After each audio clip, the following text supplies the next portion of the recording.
Outputnya apa? Yang tadi stunting kok masih ada. Berarti presiden gagal menerima, mewujudkan perintah dari konstitusi, yaitu sejahterakan rakyat. Kenapa IQ kita masih 70? Itu artinya presiden gagal memahami bahwa dia diperintahkan untuk mencerdaskan kehidupan bangsa. Kan dari dua parameter itu udah di-impeach mestinya presiden tuh.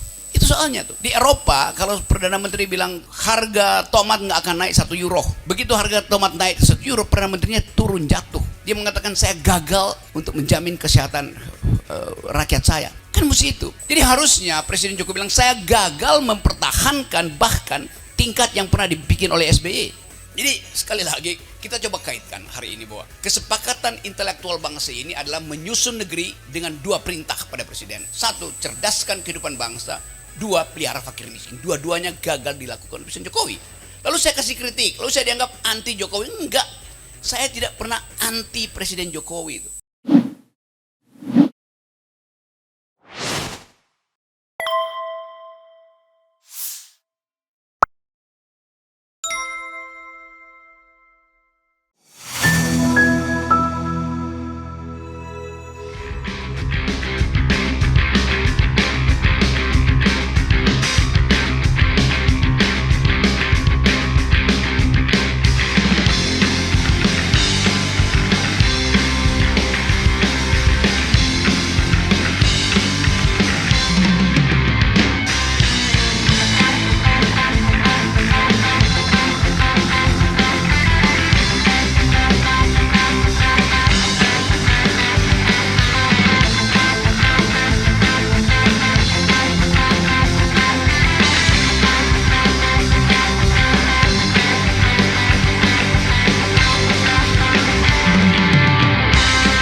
Jadi sekali lagi, coba kita lanjutkan percakapan kita.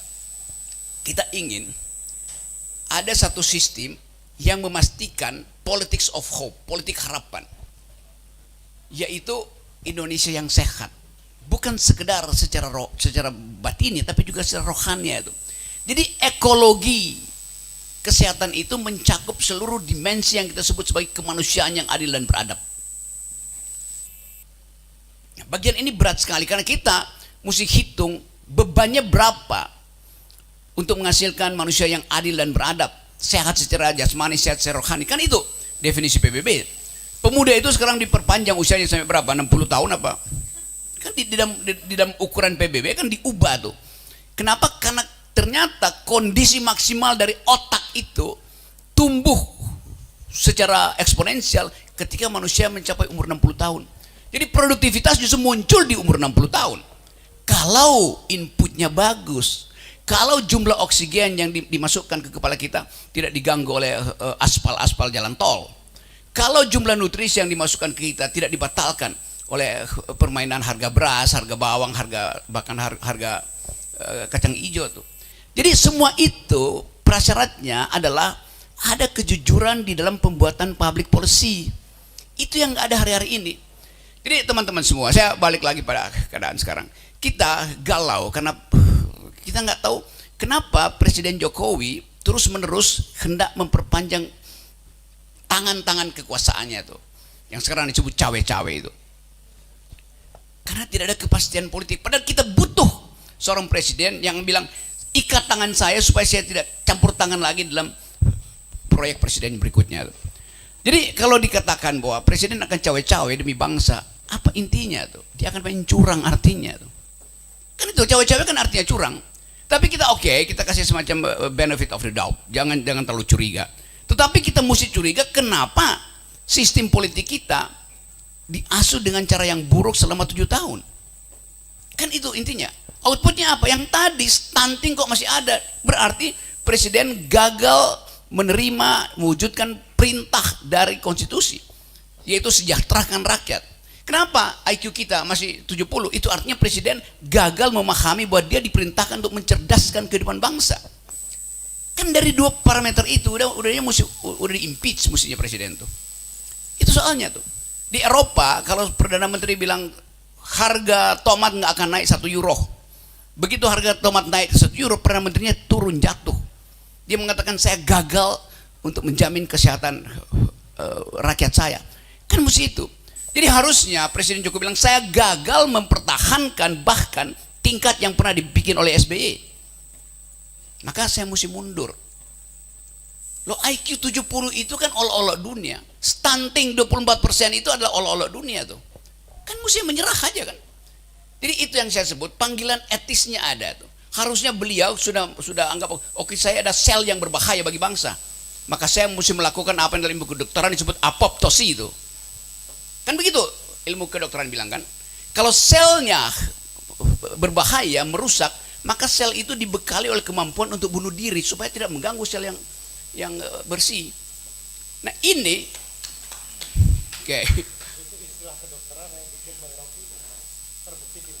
Oke, iya saya ngajar beberapa mata kuliah di Fakultas Kedokteran, yaitu medical ethics itu.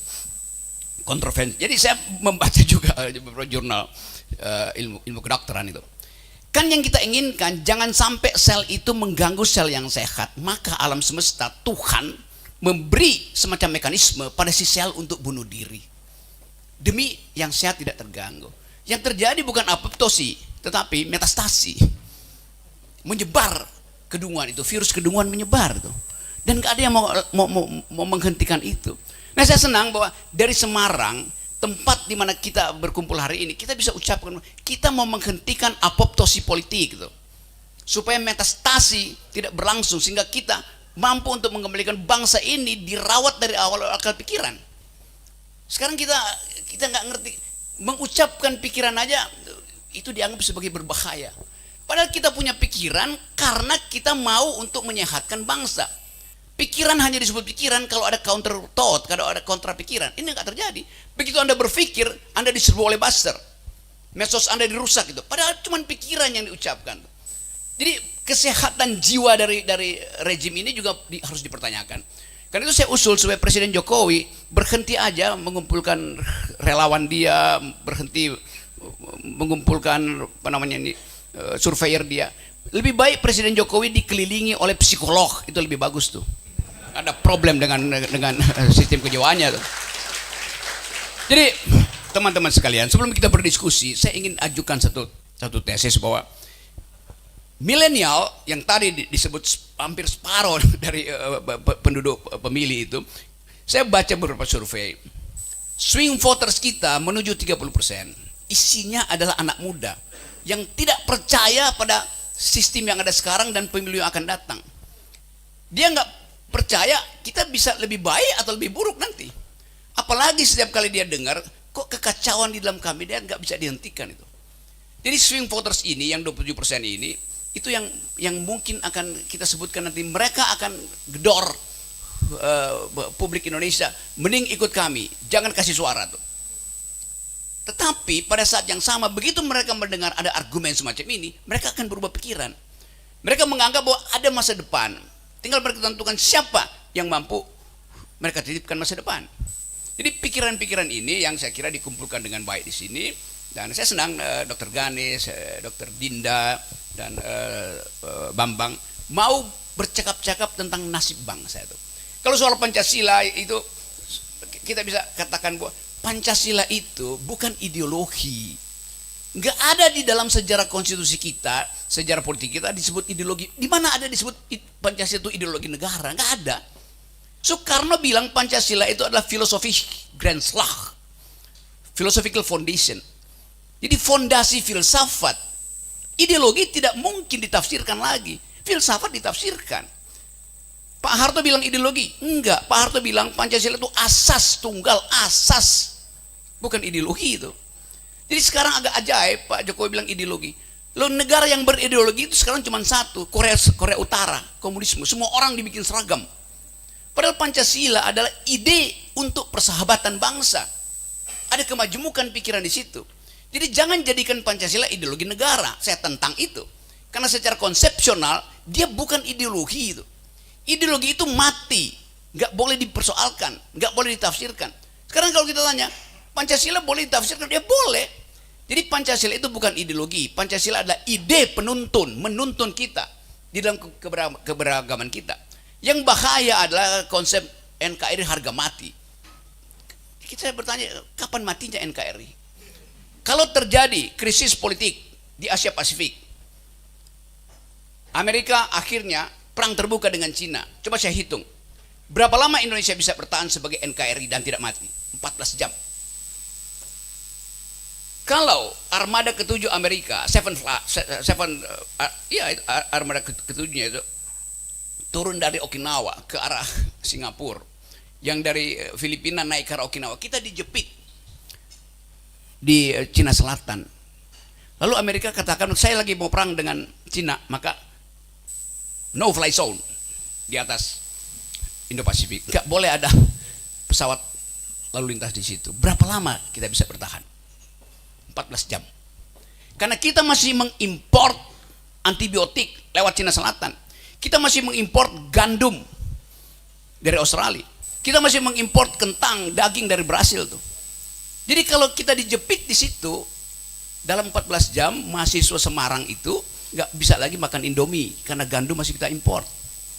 Puskesmas di Indonesia akan kekurangan antibiotik. Berapa banyak ibu-ibu yang hendak melahirkan terkena infeksi karena antibiotik ditahan oleh perang Indo-Pasifik.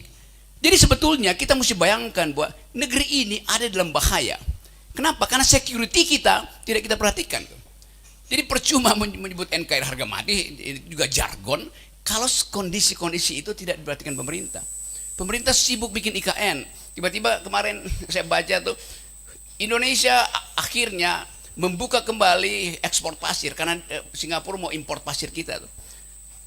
Pasir kita disedot oleh kapal-kapal Singapura, artinya wilayah kita makin lama makin sedikit. Kerusakan di tempat dia sedot itu merubah ekologi. Begitu pasir tiba di Singapura, merubah juga ekologi Singapura. Jadi krisis ekologi akan jadi persoalan besar tuh. Jadi apa yang terjadi? Ketidakmampuan pemerintah untuk bikin antisipasi dan membayangkan mitigasi tuh. Anak muda Eropa menganggap bahwa Indonesia ada dalam bahaya karena tidak ada kesepakatan untuk menjamin bahwa paru-paru dunia itu bisa kita rawat bersama. Bayangkan misalnya Presiden Jokowi ada di Hiroshima untuk mendagangkan IKN dan disodorkan proposalnya pada Perdana Menteri Kanada. Apakah beliau nggak tahu bahwa Kanada itu adalah ibu kota hijau dunia? Semua seminar internasional tentang green economy, green justice, green politics ada di Kanada. Kanada akan bilang, Anda ngerti nggak bahwa kami justru anti deforestasi? Ngapain sodorin proposal ke kita tuh?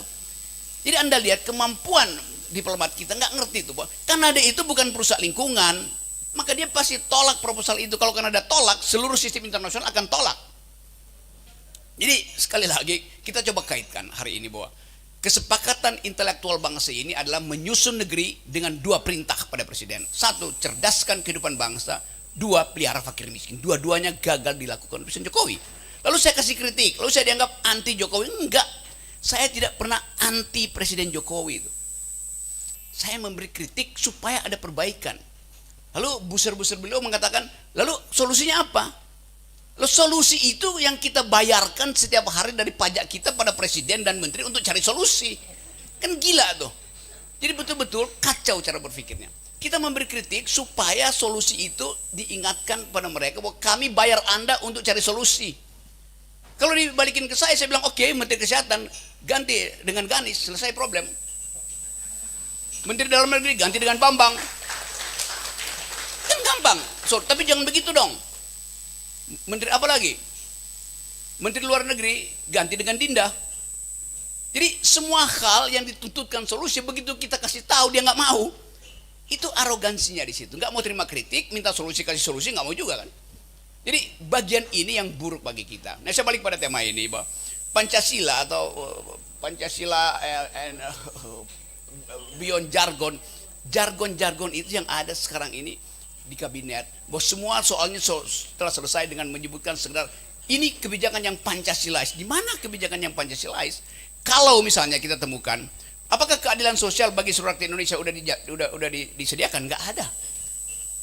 Dalam statistik kita tahu bahwa tetap disparitas itu jalan terus antara yang kaya makin kaya, miskin makin miskin. Coba saya kasih ilustrasi data kecil aja. Di zaman Pak Harto berkuasa, ekstraktif industri memperoleh lisensi dari negara tanpa melalui tender, yang kita sebut konglomerat atau sekarang kita sebut oligarki.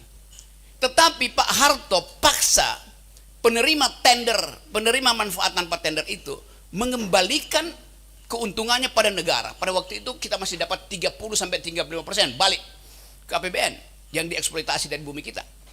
Zaman PSBY berkurang, tinggal 27% yang balik ke negara. Zaman Pak Jokowi tinggal 7% yang balik ke negara. Lalu di mana keadilan sosial? Uang-uang keuntungan itu diparkir di Tokyo, diparkir di Swiss, diparkir di Singapura, tidak masuk ke Indonesia oleh segelintir orang itu.